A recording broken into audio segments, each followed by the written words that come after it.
Assalamualaikum warahmatullahi wabarakatuh.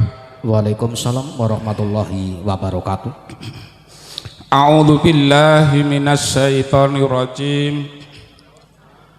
Bismillahirrahmanirrahim. Asyhadu alla ilaha illallah wa asyhadu anna Muhammadar Rasulullah. La haula wala quwata illa billah. Katur dumateng para sesepuh saha pinisepuh ingkang dahat kawula bekteni. Katur dumateng para alim ulama saha para imarok ingkang kawula hormati. Katur dumateng bapak saha ibu khususipun panjenenganipun Bapak Gusti Dalah Ibu Karsi ingkang kawula hormati. Lan ugi katur dumateng para karang taruna mudalan mudi ingkang kawula hormati. Lan boten kesupen katur dumateng grup seniman Purba Laras saking Dukuh Godhongan Desa Sugiyantara ingkang kawula hormati ugi. Sadèrèngipun matur monggo kita sareng-sareng ngaturaken puja puji syukur dalem Allah Subhanahu wa taala awit dumugi ing siang menika kita tansah pendangan rahmat saking Allah, hidayah saking Allah, lan ugi nikmat saking Allah. Kanthi nikmat kala wau kita saged arawuh dalengipun Bapak Gusti Dalah Karsi ing Dukuh Bala mriki kanthi slamet ulujeng telangan setunggal menapa. Mula sebenarnya malih kula syukuri bikauli alhamdulillahi rabbil alamin. Lajengipun kita minangka umat Islam monggo kita sareng-sareng ngaturaken sholawat dumateng Nabi kita Nabi besar Muhammad sallallahu alaihi wasallam bikauli Allahumma sholli ala sayyidina Muhammad. Mugi-mugi kanthi sholawat wau kita tansah pikantuk syafaat dunya ugi wal akhirah. Amin amin ya rabbal alamin. Bapak so ibu ingkang kula hormati khususipun panjenenganipun Bapak Gusti Dalah Ibu Karsi, kawula ing mriki minangka tinalangi basa sulih salira saking panjenenganipun Bapak Sugiono Dalah Ibu.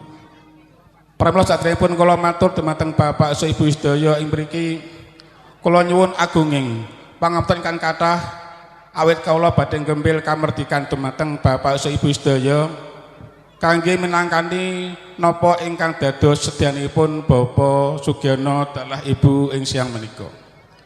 Bapak so ibu ingkang kula hormati, dene sedya ingkang sepisan ing siang menika Bapak Sugiono sak rombongan ngaturaken syukur bikauli Gusti Allah Subhanahu wa taala alhamdulillahi rabbil alamin. Awit hajatipun Bapak Sugiono ing semanten tansah dipuridhoi dening Allah Subhanahu wa taala. Sedaya wau katitik bilih lampahipun Bapak Sugiono sak rombongan. Awit dalengipun Bapak Sugiono Dukuh Ndawung Desa Sugiyan Kecamatan Toroh dumugi wonten dalipun Bapak Gusti mriki nggih menika Desa Mbologarang Penawangan tansah paring slamet lujeng saking Allah Subhanahu wa taala. Mula seprah malih Bapak Sugiono ing siang menika ngaturaken syukur bi qauli alhamdulillahi rabbil alamin. Dene ingkang kalih ing siang menika Bapak Sugiono ngaturaken salam taklim saking kanjuk dumateng panjenenganipun Bapak Gusti Dalah Ibu kanthi pepuji mugi-mugi Bapak Gusti Dalah Ibu tansah pinaringan slamet lujeng saking Allah Subhanahu wa taala lan hajatipun anggenipun amin waha putra putranipun ing siang menika tansah dipuridhoi dening Allah Subhanahu wa taala. Bapak so ibu ingkang kula hormati, dene sedya ingkang kaping 3 ing siang menika Bapak Sugiono ngaturaken temanten kakung nggih menika putra taunanipun Bapak Sugiono Dalah Ibu Sulistyawati ingkang seselih Ki Bagus Teguh Prastyo. Mugi-mugi Bapak Gusti Dalah Ibu saged anampi putranipun Bapak Sugiono kala wau lan badhe kadhawaken dumateng putrinipun Bapak Gusti ingkang seselih nggih menika Umi Salamah Mugi-mugi sedaya wau tansah dipun tampi kanthi syukur naning manah. Bapak so Ibu ingkang kula hormati, khususipun panjenenganipun Bapak Gusti ing mriki Bapak Sugiyono Andodo bilih putranipun ingkang aran Ki Teguh Prastya Kaulau tasih timur dereng gadhahi ilmu bab bale griya.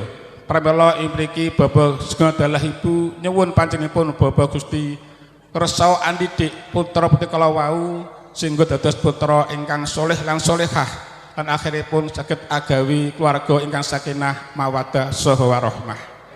Dene salajengipun sedya Bapak Sugiyono ingkang nomor gangsal inggih menika ing siang menika Bapak Sugiyono ngaturaken taning katresnan ingkang arupi sandangan pantasak pengadeg lan ugi peralatan salat pramila ing mriki sedaya kala wau mugi Bapak Gusti saged anampi kanthi syukur manah lan muga saged dadosaken kapesahanipun ijab temanten kekalih. Bapak so Ibu ingkang kula hormati, dene sedya ingkang nomor 6 ing siang menika Bapak Sugiyono ngaturaken ubo rampen jajan pasar ing mriki bilih Bapak Sugiyono Andodo. Sedaya wau boten wonten nilanipun nanging sampun kaukur kanthi bebot lan bebete barang. Pramila ing mriki Bapak Sugiyono nyuwun dumateng panjenenganipun Bapak Gusti dalah Ibu mugi saged anampi kanthi syukur naning manah. Mugi-mugi sedaya wau saged angen-angen hajatipun Bapak Gusti. Dene hajat selangipun ing siang menika wau sampun maringi amanah dumateng kawula. Mbok bilih sedaya ubo rampen lan ugi pemanggitan kalih sampun paripurna. Bapak Sugiyono sak rombongan badhe nyuwun pamit jengkar saking barga ing siang menika. Pramila ing mriki sepindah malih Bapak Sugiyono dalah Ibu ugi sak rombongan nyuwun tambahi istipangestu mugi-mugi lampahipun Bapak Sugiyono sak rombongan awit dalengipun Bapak Gusti wonten ing Desa Mbologarang Penawan mriki dumugi dalengipun Bapak Sugiyono dukuh ndawung Desa Sugiyang Jaman Tantara tansah dipun paringi selamat dening Allah Subhanahu wa taala. Bapak so Ibu ingkang kula hormati, kula ing mriki ingkang tinanggenah amakili tumateng panjenenganipun Bapak Sugiyono. Babila ingkang kula matur dumateng Bapak so Ibu wonten kalangipun sastra lan basa kula nyuwun agunging pangapunten ingkang kathah. Taufik wal hidayah. Fastabiqul khairat. Assalamualaikum warahmatullahi wabarakatuh. Waalaikumsalam warahmatullahi wabarakatuh.